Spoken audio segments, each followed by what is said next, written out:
আউযুবিল্লাহি মিনাশ শাইতানির রাজিম বিসমিল্লাহির রহমানির রহিম। ভিডিও ধাক্কা দিয়ে না, বেশি বেশি শেয়ার করে দেন। এই যে আমার পাশে যে লোকটা দাঁড়ানো সুন্নতি দাঁড়িয়ে আছে, এর নাম হইছে তীর্থ ব্যাপারী।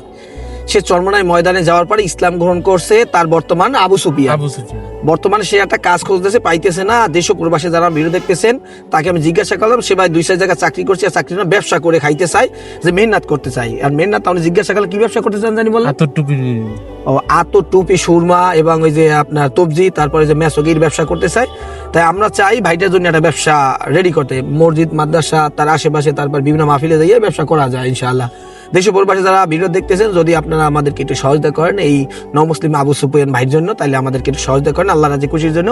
আর যদি কোনো হৃদয়বান ব্যক্তি চিন্তা করেন, আর যদি আমার টাকা থাকতে আমি একজন, আমাদের একটা মুসলিম ভাই একজন, সে যে ইসলাম গ্রহণ করেছে, তার পাশে আমি সহজে হাত বাড়াইতে পারে নাই, ভিডিও বেশি বেশি শেয়ার করে দিই। আমার শেয়ার করে দেওয়ার কারণে আমার একটা ব্যক্তির কাছে যাইতে পারে, হয়তো ভাই ভাইয়ের জন্য একটা ভালো ব্যবসা বাণিজ্যের ব্যবস্থা হইতে পারে। দেশ প্রবাসে আপনি কিছু বলতে চান মানুষের কাছে? না, আমার কিছু বলার নেই। আপনার যদি কোনো দেশ প্রবাসে কোনো ভাইদের সহযোগিতা করে এটি অনেক নাকি? যাক, দেশ প্রবাসী কিছু বলতে চায় না, ওনার ব্যাপারটা আপনারা সবাই বুঝতে পারছেন। দেশ প্রবাসে যদি কোনো ভাই আমাদেরকে একটু সহযোগিতা করেন, তাহলে ভাইদের জন্য আমাদের ব্যবসা বাণিজ্য করতে চাই এবং তাদের জন্য দোয়া করবেন, এই তো ইনশাআল্লাহ। যাক, আলহামদুলিল্লাহ, আমরা তাদের জন্য দোয়া করি যে ভাই আমাদের পাশে দাঁড়াইবে এবং আল্লাহ রাজি হয়ে পরকালে মুক্তির জন্য আমাদের এই ভাইটার জন্য ব্যবসা বাণিজ্য ধরাই দেবে। আমরা তাদের জন্য দোয়া করি। তো ভালো থাকেন, ফি আমানিল্লাহ। ভিডিও বেশি বেশি শেয়ার করে দেবেন। আসসালামু আলাইকুম ওয়া রাহমাতুল্লাহ।